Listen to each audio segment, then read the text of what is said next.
Hey guys, so I'm back here in bed. If that seems a little strange, be sure to check out my previous video where I explain why it is that I'm making art in bed and why I'm kind of doing this and exploring this. So let's jump into it. The worst experience that I ever had with an author, and you know, there's a lot of mistakes that they made and a lot of mistakes that I made, and it's going to make me look like a fool, but hopefully you can learn from my mistakes and either not be that author, or if you're a publisher and you're just starting out, not take on this kind of author. So I had just started my publishing company, like brand just started. I set up my grandma's kitchen. I was like, I'm gonna start a publishing company. I started it. Okay, now I have to make authors. Like, I have to get authors. I had zero money to my name at all. Like, I couldn't even afford to make the books or do anything like that. And so I went and I approached someone who was working on a new book, actually, through my poetry club. And I was going to the Almost Uptown Poetry Cartel, which you should definitely check out. I published a book with Marty, the person who's been running it for like 30 years. His book is amazing. Please check it out. I'll put that in the description below. But anyway, someone who goes to that regularly. He was an older man in his 70s, and he published about a dozen books at that point. He had been writing poetry for a couple decades, and he was looking to make a new work, and I thought, this is perfect. Here's someone who's been, self-publishing work, and he's going to make the book, be sure that it's done, because I didn't know any authors. And I would be able to go and take his book and publish it, and kind of, he had the skills that I was lacking, and I had the skills that he was lacking. He didn't have a publisher, he didn't have someone pushing his book or helping him make it better or more optimized or giving it an audience. And so I thought, this is perfect. And I approached him, and he was reluctant but agreed to work with me. And I thought, this is perfect. And his book, it wasn't exactly, it was a pretty weak book. For someone who's published 12 books, I thought that his book would be a little bit stronger.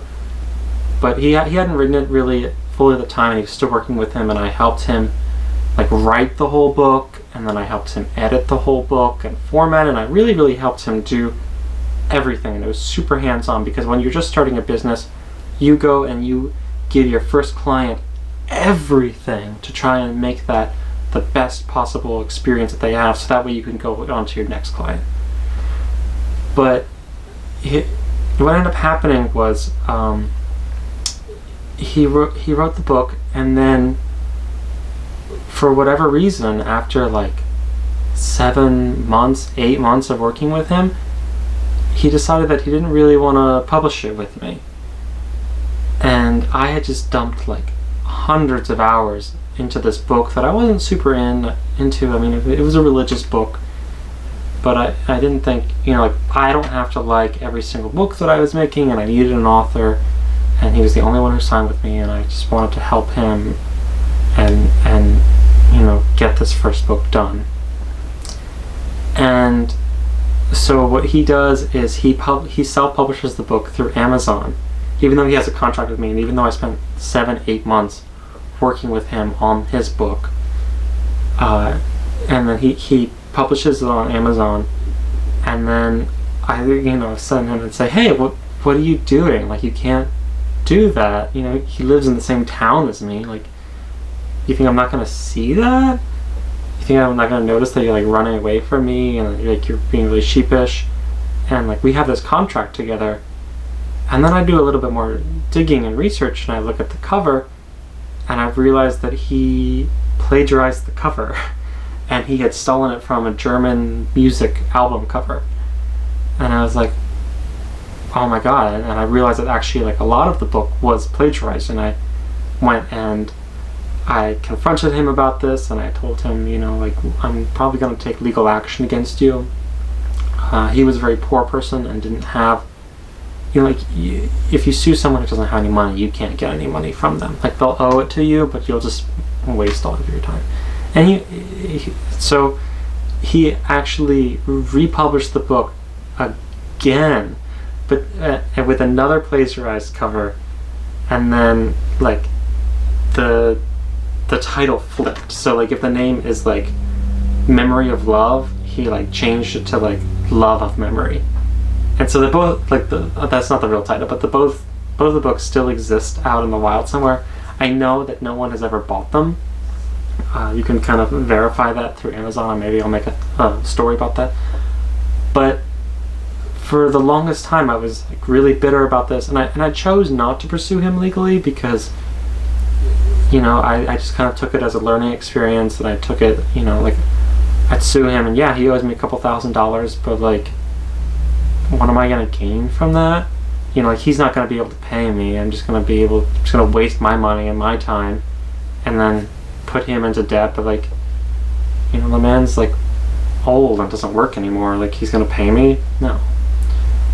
So I think, you know, the biggest experience and the biggest takeaway from these things have been a couple, and I've learned a lot of lessons that have happened. But first off, like, if you don't want to publish with someone, don't sign that contract. But if you do, like, if you do sign that contract, have the integrity to follow through with it. And then, you know, for me as a publisher, it's been a lot more, I've become a lot more selective with who I choose to publish. You know, I generally screen them in a variety of different ways, and I make sure that the book is nearly done, so that way I'm not dumping, you know, hundreds and hundreds of hours writing their book for them, only for them to not publish it with me. And then I just kind of accept the risk that no one would be this horrible. And I, you know, generally have an interview with the people before I sign with them, because I want to be able to see, is this someone who's really passionate about art? Do they respect other people's art enough not to plagiarize and not to kind of put my company in jeopardy and myself in jeopardy and waste everyone's time? And do I genuinely love their art? You know, like, I thought his poems were alright. You know, like, I didn't think that they were like horribly bad, but I didn't love them. And now I'm not going to publish things that I don't love, because, you know, I gotta read it. I read your book, like, when I make a book, I read it 30, 40 times. You know, maybe I read a book 40 times that I just kind of, So that's my biggest tip. That's my biggest advice for you. If you're an author, you know, just have integrity, communicate. If you're a publisher, screen who you accept. And if you're a YouTube watcher, be sure to like and subscribe below. Thank you so much. Have a great day.